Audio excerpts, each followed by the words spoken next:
जो देहूती मैया है, इनका विवाह कर्दम ऋषि के साथ हुआ। लेकिन विवाह के साथ में एक शर्त थी। कर्दम ऋषि ने कहा कि एक संतान हो जाने के बाद मैं संन्यास ग्रहण कर लूंगा, घर परिवार छोड़ करके चला जाऊंगा। पहले के संत ऐसे होते थे, एक संतान, विवाह के समय शर्त रख दिया, बोले एक संतान होगी तो मैं घर परिवार छोड़ के चला जाऊंगा। और आज हो 10-10 संतान हो गए, नाती पोता भी हो गए, लेकिन फिर भी घर से माया हटती नहीं है, खटिए पे पड़े हैं। घर वाले सोच रहे हैं कि बाबूजी मरे तो बिटिया का विवाह करें, और बाबूजी से कहा जाए भजन करो तो कहेंगे महाराज जी अभी नतिनी की शादी देख लें तब जो है भजन करेंगे, अभी टाइम थोड़ी ना है भजन करने का। लेकिन कर्दम जी महाराज ऐसे ऋषि हैं, विवाह के पहले शर्त रख दिया, बोले एक संतान होगी मैं घर परिवार छोड़ के जंगल चला जाऊंगा। ये मत कहना बाद में कि क्यों जा रहे हैं। तो देहूती मैया का विवाह कर्दम ऋषि के साथ हुआ, और विवाह होते ही कर्दम ऋषि आए और सीधा समाधि में लीन 10,000 वर्षों तक समाधि में बैठे हैं। और देहूती मैया इतनी पतिव्रता कि 10,000 वर्षों तक अपने पति के चरणों की सेवा करती रही। शरीर में दीमक लग गए थे कर्दम जी महाराज के, आज की स्त्रियां होती तो छोड़ करके भाग जाती। 10,000 वर्षों तक मैया सेवा करती रही। 10,000 वर्षों बाद जब कर्दम ऋषि की समाधि खुली, कर्दम ऋषि ने कहा देवी तुम कौन हो?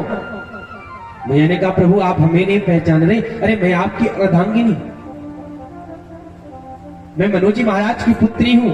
याद करिए ना हमारा विवाह हुआ था, आपने शर्त रखा था एक संतान होगी तो मैं छोड़ करके परिवार चला जाऊंगा। कर्दम जी ने कहा हाँ हाँ हाँ याद आया याद आया। एक काम करो तुम जाकर के सरोवर में स्नान करो। सरोवर में स्नान करने गई, 10,000 कन्याएं प्रकट हो गई और खूब मल मल करके देवती मैया को कन्याओं ने स्नान कराया। अब सराव जैसा दिव्य शरीर चमकने लगा।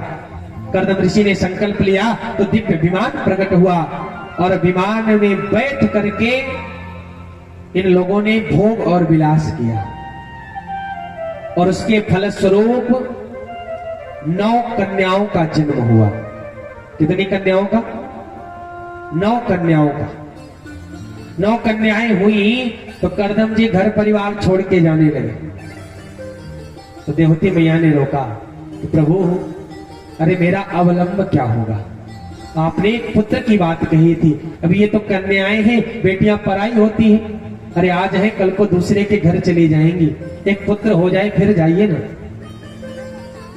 तो कर्दम जी महाराज रुक गए, और फिर भगवान स्वयं उनके यहां कपिल रूप में प्रकट हुए। बोल कपिल भगवान की। लेकिन एक बात याद रखना, पहले 9 कन्याएं हुई, फिर कपिल भगवान का प्रादुर्भाव हुआ।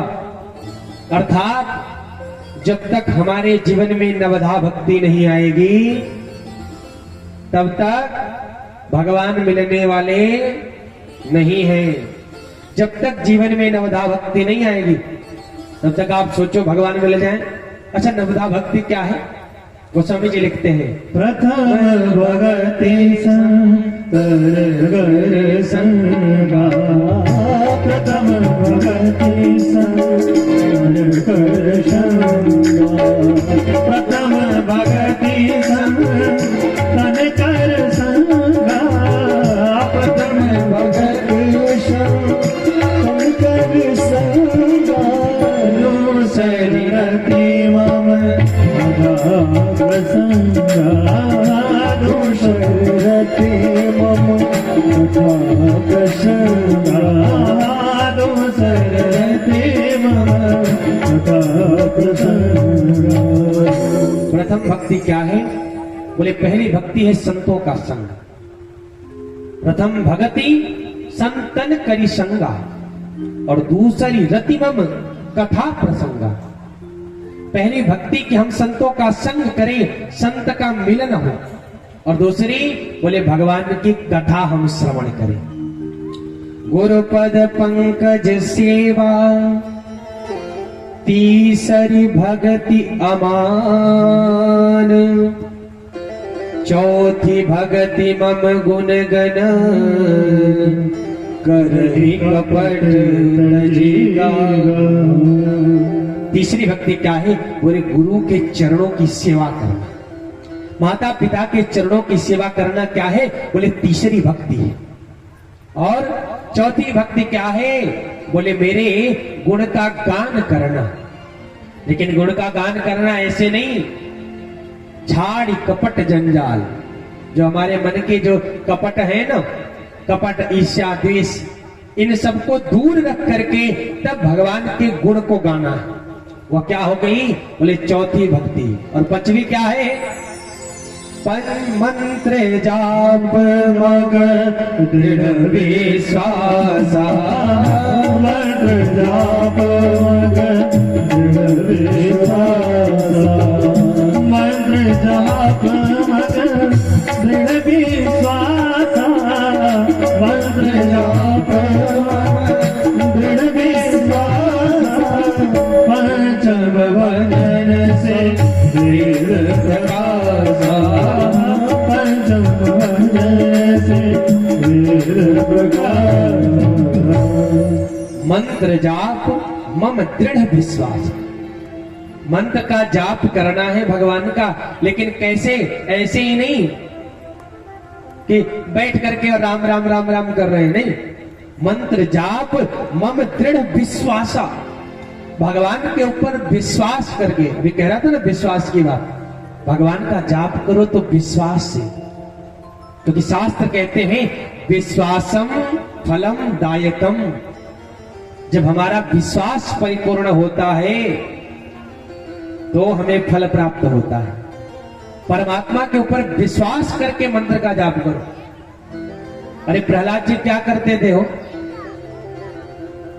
एक बड़ा प्यारा पद है कि राम कथा कितनों ने लिखी, पर तुलसी सी मर्याद कहां है। और नरसिंह बसे प्रति खंभन में, पर प्रगटाने को प्रहलाद कहां है। नरसिंह आज भी हर खंभों में विराजमान है, लेकिन तुम विश्वास तो करो। विश्वास करके आज भी तुम कह दो कि भगवान यहां है, तो परमात्मा वहां से प्रकट हो जाएगा। लेकिन आपका विश्वास परिपूर्ण होना चाहिए। जब आपका विश्वास होगा तो भगवान आपको आप जहां से चाहोगे वहां से प्रकट कर लोगे, लेकिन विश्वास होना चाहिए। मंत्र जाप मम दृढ़ विश्वासा, विश्वास हो तो क्या नहीं हो सकता है। अरे पता है वृंदावन की एक गोपी थी ना, वह वृंदावन से मथुरा जाती थी प्रतिदिन दही बेचने के लिए। प्रतिदिन का कार्य था, वृंदावन से निकलती दही का मटका लेके और जाती थी मथुरा में दही बेच के आती थी। बहुत पुरानी बात नहीं, भी जल्दी की बात है, इसी कलयुग की। नाभादास जी महाराज भक्तमाल में लिखते हैं। लेकिन दिक्कत क्या थी? बोले ऐसे घूम करके कुछ दूर से घाट पर जाना पड़ता था, और वहां से नाव पकड़ के उस पार बेचारी जाती थी, क्योंकि पहले पुल की व्यवस्था थोड़ी नहीं थी, पहले पुल नहीं होता था। तो उस पार जाती और दही बेच के फिर शाम के समय उतना दूर घूमती, फिर नाव पकड़ती, घाट पे आती। 50 पैसे बेचारी के जाने के लगते, 50 पैसे आने के लगते, 1 रुपया रोज का खर्चा होता था। लेकिन एक दिन जब ये मथुरा में दही बेच रही थी, तो भगवान की कृपा से इसकी दही आज जल्दी बिक गई। और जब दही जल्दी बिक गई तो यह वहां से आने लगी, तो इसने क्या देखा कि एक जगह कथा हो रही थी। तो इसने सोचा कि आज दही बिक ही गई है, तो क्यों ना आज बैठ करके 2 मिनट भगवान की कथा ही श्रवण कर लूं, क्यों ना बैठ करके कथा सुन लिया जाए। कथा में बैठी तो जो महात्मा जी थे वो कथा कर रहे थे कि भटक रहे हो संसार में करी करी भ्रष्टाचार, भटक रहे हो संसार में करी करी भ्रष्टाचार, और जो जाना चाहे भव से पार तो बोलो राधे श्याम। बोलो राधे श्याम बोलो तो आप भवसागर से पार हो जाओगे।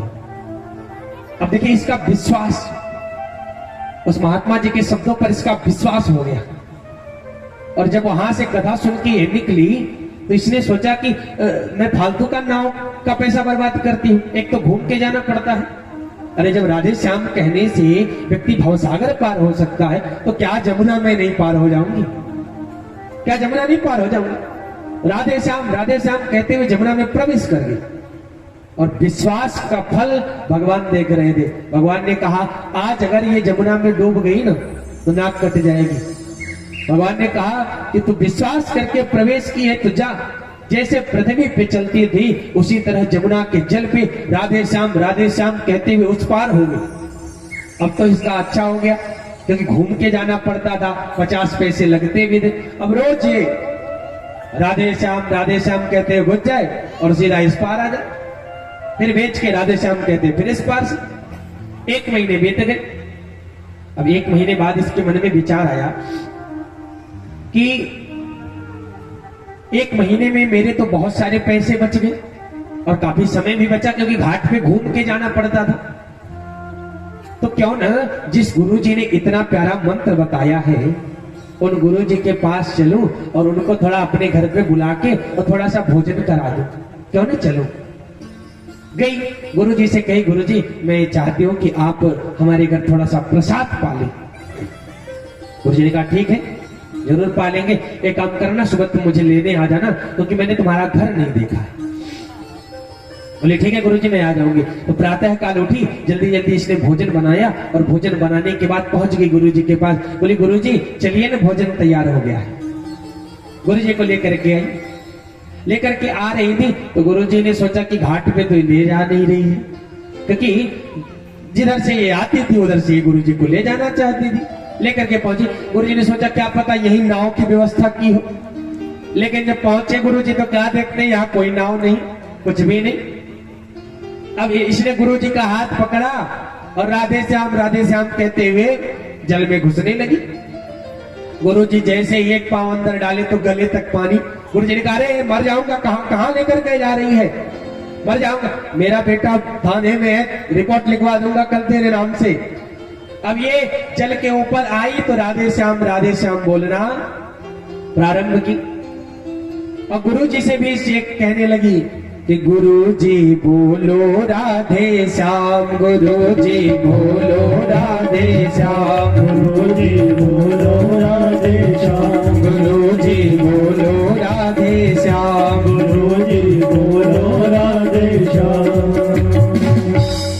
यमुना क्या भव सागर में, गुरुजी को समझा रही है कि यमुना क्या भव सागर में इसी मंत्र का काम, गुरुजी बोलो राधे श्याम, गुरुजी बोलो राधे श्याम, गुरुजी बोलो राधे श्याम, गुरुजी बोलो राधे श्याम, गुरुजी बोलो राधे श्याम, गुरुजी बोलो राधे श्याम। लेकिन गुरुजी तो राधे श्याम बोले नहीं।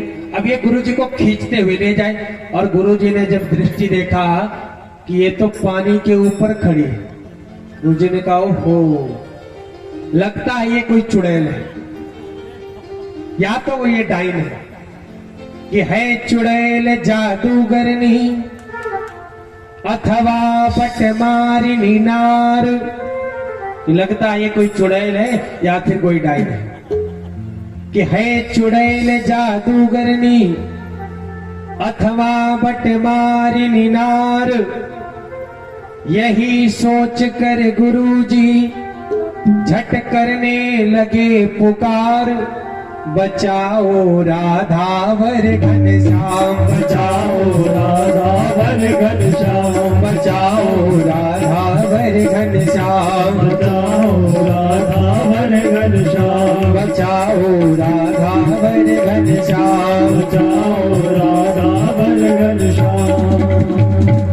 और जब गुरुजी कहने लगे बचाओ राधावर घनश्याम तो गुरुजी भी जल के ऊपर और दोनों हाथ पकड़ करके उस पार हो गए। गुरुजी ने कहा देवी आप हो कौन? तो इसने कहा गुरुजी मैं हूं तो एक साधारण ग्वालिनी, लेकिन आपने उस दिन कहा था कि जो है भगवान का नाम लेने से राधे श्याम कहने से भव सागर पार हो जाता है। मैं सोची जमुना क्या नहीं पार हो पाऊंगी, तो जाने लगी। गुरुजी के आंखों में अश्रु आ गए। बोले मैं मंच से कहता तो बहुत कुछ हूं लेकिन मुझे खुद अपनी बातों पर विश्वास नहीं है, और जब विश्वास नहीं होता तो उसका फल हमें कभी भी मिलता विश्वासम फलम दायकम। इसीलिए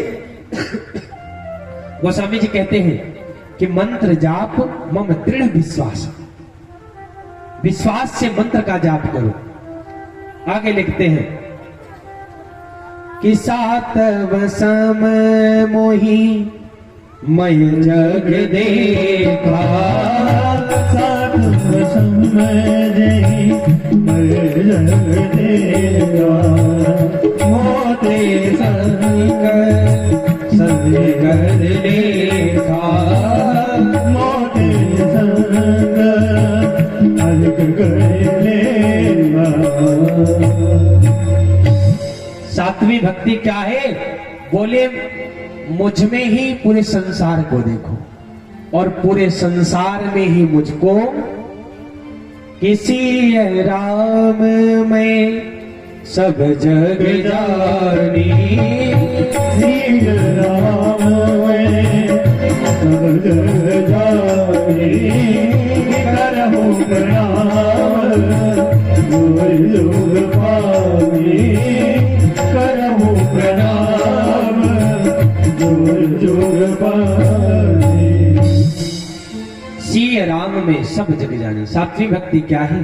बोले सब में परमात्मा का दर्शन करो कि मुझ में राम तुझ में राम सब में राम समाया है, और कर लो प्रेम सभी से बंदे कोई नहीं पराया है।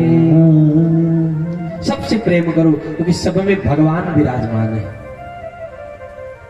और जब तक नवधा भक्ति आपके जीवन में नहीं आएगी तब तक भगवान से मिलन आपका होने वाला नहीं है। अच्छा, जैसे ही कपिल भगवान का जन्म हुआ ना तो तुरंत करदम जी महाराज घर परिवार छोड़ करके निकल पड़े। करदम जी बताना चाहते हैं कि भैया चतुर्थ चरण में कितनी भी अनुकूलता परिवार में हो, लेकिन अपने मन को परिवार से हटा लेना चाहिए। ये नहीं कि तुम घर छोड़ के जंगल में चले जाओ, नहीं। जहां आपके जीवन में 51 शब्द का प्रयोग होने लगे आपकी उम्र में, 51 52, तो वनम गत्वा हरिम स्मरेत। 51 लगा तो घर से मन को हटा लो। जैसे व्यक्ति वन में रहता है, घर में रहो लेकिन अपने आप को घर में मत लगा के रखो और भगवान का स्मरण करो। क्योंकि चतुर्थ चरण में घर का परित्याग कर देना ही चाहिए, लेकिन हम और आप नहीं कर पाते कितनी भी अनुकूलता हो। अब आप ही बताओ, करदम जी महाराज जैसा सुख किसके पास होगा? अनसुईया जैसी बिटिया है, देहूटी जैसी पत्नी है, और तो और भगवान स्वयं कपिल जैसा पुत्र है इनके पास, लेकिन फिर भी घर परिवार को छोड़ करके निकल पड़े। बोले चतुर्थ चरण लगा तो घर में रुकने का नहीं, निकल गए। अच्छा, एक दिन जानते हैं क्या हुआ? एक दिन देहूती मैया हाथ जोड़ करके और कपिल भगवान के सामने बैठी। बोले बेटा, मैं जानती हूं तू भगवान है। बड़े ध्यान से सुनना, सांख्य योग का वर्णन कर रहे हैं कपिल भगवान। देवती मैया ने हाथ जोड़ करके कहा कि बेटा मैं जानती हूं तू भगवान है, लेकिन एक बात बता, मैं सुख भोगते भोगते थक चुकी हूं। मैं सुख भोगते भोगते थक चुकी हूं, लेकिन मन अभी भी अतृप्त है। क्योंकि मेरे जितना सुख किसी ने भोगा नहीं, लेकिन फिर भी मन जो है अतृप्त है, ये चाहता है और सुख भोगूं और सुख भोगूं। कपिल भगवान कहते हैं मां, अरे ये मन ही कारण है, ये मन है ही ऐसा, क्योंकि मन कभी भी तृप्त नहीं होता। आप सोचो कि हम ढेर सारी सामग्री इकट्ठा कर लें, भोग विलास इकट्ठा कर लें, मन तृप्त हो जाएगा? मन कभी तृप्त नहीं होता। मन कभी भी तृप्त होने वाला नहीं है। आप कितना भी धन वैभव ले लो, आपके पास मकान नहीं था तो मन में इच्छा हुई होगी ना कि भगवान की कृपा से एक मकान हो जाए। हमने मन में एक कांटा चुभा लिया। अच्छा, मन में हम कांटा चुभा तो लेते हैं, लेकिन जैसे ही वो कांटा निकलता है ना, हम दूसरा कांटा फिर चुभा लेते हैं। मन में एक कांटा चुभा लिया, मकान नहीं है, मकान नहीं है, तो कांटा तब तक दुखता रहेगा, तब तक चुभता रहेगा जब तक मकान नहीं हो जाएगा। अच्छा, जिस दिन मकान हुआ तो कांटा निकल गया, लेकिन फिर हमने दूसरा कांटा चुभा लिया मन में कि मकान है और कम से कम प्लास्टर हो जाना चाहिए, पीओपी पुट्टी हो जाए।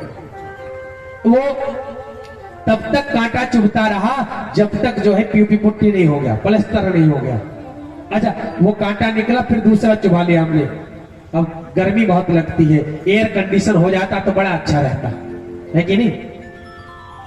जब तक एसी नहीं लग गई तब तक चुभता रहा, एसी लग गई तो अब जाने में दिक्कत होती है और 4 व्हीलर गाड़ी होनी चाहिए, वो भी हो गई तो ट्रैफिक में बड़ा जाम लगता है। कोई ऐसी व्यवस्था हो कि आकाश से उड़े और सीधा फैक्ट्री पे लैंड कर जाए, क्योंकि मन कभी भी तृप्त नहीं हो सकता, मन कभी भी तृप्त नहीं हो सकता। मैया ने कहा फिर करूं तो करूं क्या, मन तृप्त कैसे होगा। कपिल भगवान सांख्य योग का वर्णन करते हुए कहते हैं कि मां आप तो संतों का संग करो, एक ही काम है, क्या करो, बोले संतों का संग करो। संतों का संग करने से क्या होगा, बोले संत आपको भगवान की मंगलमयी कथा सुनाएंगे तो भगवान से आपका प्रेम होगा, और प्रेम होगा तो भगवान की प्राप्ति हो जाएगी। तो देवती मैया ने कहा कि बेटा संत किसे कहते हैं, बड़ा प्यारा प्रश्न है। संत किसे कहते हैं, संत के क्या लक्षण होते हैं। धोती कुर्ता पहन के मस्तक पर तिलक लगा करके बड़ी बड़ी जटा रखने वाला क्या संत है। हिमालय की कंदराओं में रहने वाला, हजारों वर्ष तपस्या करने वाला क्या संत है, किसे कहते हैं संत। कपिल भगवान कहते हैं कि मैया तितिक्षवः कारुणिका सुहृदा सर्वदेहिनां अजात शत्रवः शांता साधवः साधुभूषणा। कहते मां संत के 4 लक्षण होते हैं। तितिक्षवः कारुणिका सुहृदा सर्वदेहिनां, बड़े ही सहनशील होते हैं। संत वो नहीं कि जिसको छोटी छोटी बातों पर क्रोध आ जाए, संत बड़े ही सहनशील होते हैं। इतनी सहनशीलता कि मैं आपको क्या बताऊं, संत जितना सहनशील कोई हो ही नहीं सकता। अरे कहीं दूर नहीं, आपके अयोध्या की ही बात है। एक संत रहते थे रामदास जी। रामदास जी सरयू स्नान करने जाते थे, लेकिन एक दिन आश्रम का एक दुष्ट लड़का वहीं नए घाट वाले पुल पे बैठा जाके, और जैसे ही रामदास जी स्नान करके निकले तो जैसे ही पुल के ऊपर चढ़े तो इसने दुष्ट ने क्या किया, उनके ऊपर थूक दिया। रामदास जी फिर वापस घूमे, गए सरयू में स्नान किए, स्नान करके फिर आए, यह दुष्ट फिर वहीं बैठा रहा। फिर इसने गुरु जी के ऊपर, फिर संत के ऊपर थूक दिया। फिर वह घूमे और फिर गए, फिर स्नान करके आए, फिर आए, फिर इसने उनके ऊपर फिर थूक दिया। फिर गए स्नान करने। जितनी बार वह स्नान करके आते उतनी बार ये उनके ऊपर थूकता रहता था, उतनी बार थूके। अरे इतना दुष्ट था कि सुबह से शाम हो गई, न इसने थूकना बंद किया और न गुरुजी ने स्नान करना बंद किया। रामदास जी बार बार जाते, स्नान करके आते। जब सायंकालीन हो गई तो ये चरणों में गिर पड़ा, बोला महाराज जी मैंने आपके ऊपर कितनी बार थूका, आपको बार बार स्नान करना पड़ा, आपको क्रोध नहीं आया। मैं जानना चाहता हूं कि आपके मुखमंडल पर क्रोध की एक रेखा तक नहीं दिखाई पड़ रही है, क्यों नहीं आया क्रोध। रामदास जी ने कहा कि बेटा मुझे क्रोध क्यों आए, क्यों आए। इसने कहा मैंने आपके ऊपर थूका है इतनी बार, आपको इतना परेशान किया है। बोले तूने थूका थोड़ी नहीं, अरे तूने थूक करके तो मेरे ऊपर उपकार किया है। क्या उपकार किया है। अरे बोले प्रतिदिन जो है मैं एक बार स्नान करके चला जाता था, लेकिन आज तेरे थूकने की वजह से 108 डुबकी मैंने सरजू में लगाई है। इतने सहनशील होते हैं संत। तितिक्षवः बड़े ही सहनशील, कारुणिका बोले करुणा रूढ़ होते हैं। तितिक्षवः कारुणिका सुहृदा सर्वदेहिनां, सब में भगवान का दर्शन करते हैं। किसी राम में सब जग जानी, श्री राम नाम है सब जग जाने करो प्रणाम जुग जुग पानी करो प्रणाम जुग जुग पानी। संत के 4 लक्षण बताए। तितिक्षवः कारुणिका, सुहृदा सर्वदेही नाम, अजात शत्रवः शांता। उनका कोई शत्रु नहीं होता, अजात शत्रवः, और बड़े ही शांत होते हैं। संत लोग बड़े ही शांत रहते हैं। बोले माँ, ऐसे संतों का संग करोगे ना तो ऐसे संतों के सानिध्य में रहने से संत आपको भगवान की कथा सुनाएंगे, और कथा सुन करके भगवान से प्रेम होगा, और जिससे हमारा प्रेम होता है उसको पाने की इच्छा हो जाती है कि नहीं? जिस वस्तु से हमारा प्रेम होता है तो मन करता है कि इसे मैं प्राप्त कर लूं, इसे मैं प्राप्त कर लूं। और जब मन लगा रहेगा तो किसी न किसी दिन ठाकुर जी का दर्शन अवश्य हो जाएगा। इसलिए क्या करो? बोले संतों का संग करो। और अयोध्या में तो कहते हैं कि संतन के संग लाग रे, तेरी अच्छी बने सब गाओ। संतन के संग लाग रे, तेरी अच्छी बनेगी। संतन के संग लाग रे, तेरी अच्छी बनेगी। अच्छी बनेगी तेरी किस्मत बनेगी, अच्छी बनेगी तेरी किस्मत जगेगी। अच्छी बनेगी तेरी किस्मत जगेगी, अच्छी बनेगी तेरी किस्मत जगेगी। ओ हीरो बड़े भाग रे, तेरी अच्छी बनेगी। हीरो बड़े भाग रे, तेरी अच्छी बनेगी। संतन के संग लागी रे, तेरी अच्छी बनेगी। संतन के संग लागी रे, तेरी अच्छी बनेगी। अरे ऐसे बैठे हो तो जैसे लग रहा है कि भंडारा खाने आए हो। इतनी भी ठंडी नहीं है, उड़ाओ तो हाथ।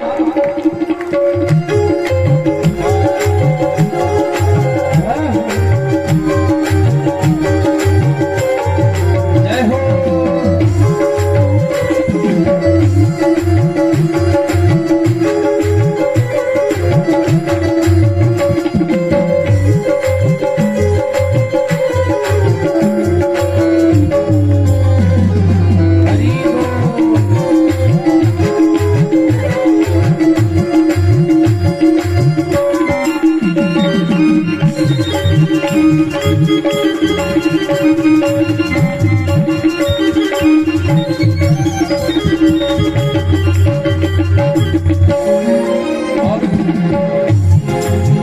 रोज की बन गई प्रहलाद जी की बन गई, रोज की बन गई प्रहलाद जी की बन गई। रोज की बन गई प्रहलाद जी की बन गई, रोज की बन गई प्रहलाद जी की बन गई। हर कीर्तन में लागी रे, हर कीर्तन में लागी रे, वो तेरी अच्छी बनेगी। हर कीर्तन में लागी रे, तेरी अच्छी बनेगी। संतन के संग लागी रे, तेरी अच्छी बनेगी। संतन के संग लागी रे, तेरी अच्छी बनेगी। 3 मिनट तालियों से सेवा करते सब गाओ।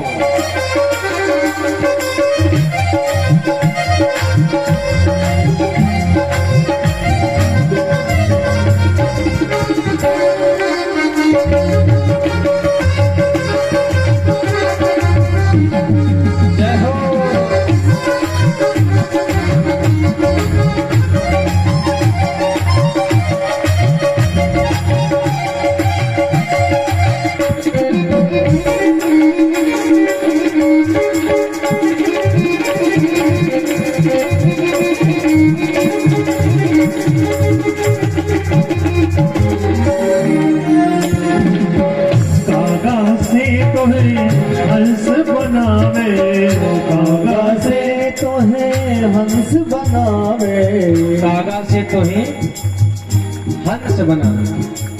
संत लोग क्या करते हैं, बोले आपको कौवा से हंस बना देते हैं। अच्छा कौवा क्यों कहा गया? किसी ने कहा महाराज जी क्या हम आपको कौवा दिखाई पड़ते हैं? जानते हैं एक बार क्या हुआ, एक हंस का बच्चा था, तो एक दिन खेलते खेलते कीचड़ में गिर पड़ा, पूरे शरीर में कीचड़ लग गया, काला हो गया, तो वह खुद को कौवा समझ बैठा। कौवों के झुंड में रहने लगा, कौवों के साथ खाता खेलता घूमता। एक दिन क्या हुआ कि आकाश से हंस उड़ करके जा रहा था। हंस ने देखा कि अरे कौवों के झुंड में हंस का बच्चा। हंस नीचे आया, और जब नीचे आया तो सारे कौवे भागने लगे उड़ करके। हंस का बच्चा भी भाग रहा था। हंस ने पकड़ लिया, तो कहाँ जाता है? वो तो मेरा बेटा है, मेरा पुत्र है। बोला महाराज मैं कहा आपका बेटा, आप इतने गोरे गोरे, मैं इतना काला, मैं आपका बेटा कहां से हो सकता हूं? हंस समझ गया कि अपने वास्तविक स्वरूप को भूल चुका है, पकड़ कर ले गया और मान सरोवर के निर्मल जल में रगड़ रगड़ करके धुला। और जब सारा कीचड़ छूट गया, अपना यह धवल देह देखा, इसने कहा ओहो, था तो मैं हंस का बच्चा और कीचड़ लग जाने की वजह से काला हो गया था, कौवा समझ रहा था खुद को। उसी तरह हम और आप हैं तो परमात्मा के पुत्र। हम आप कहाँ किसके पुत्र हैं?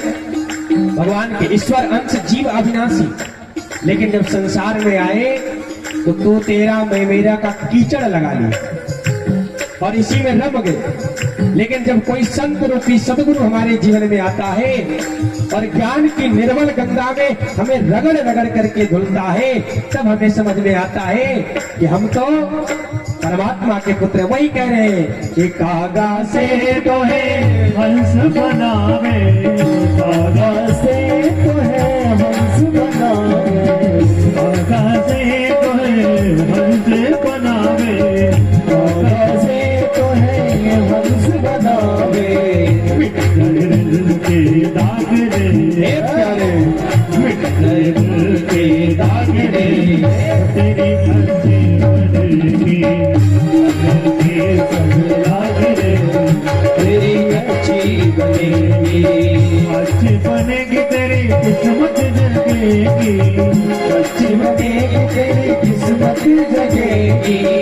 कोई फिरो बलवाग रे, तेरी अच्छी बनेगी, कोई फिरो बलवाग रे, तेरी अच्छी बनेगी, कोई फिरो बलवाग रे, तेरी अच्छी बनेगी, कोई फिरो बलवाग रे, तेरी अच्छी, वो तेरी अच्छी बने, वो तेरी अच्छी बने, वो तेरी अच्छी बने।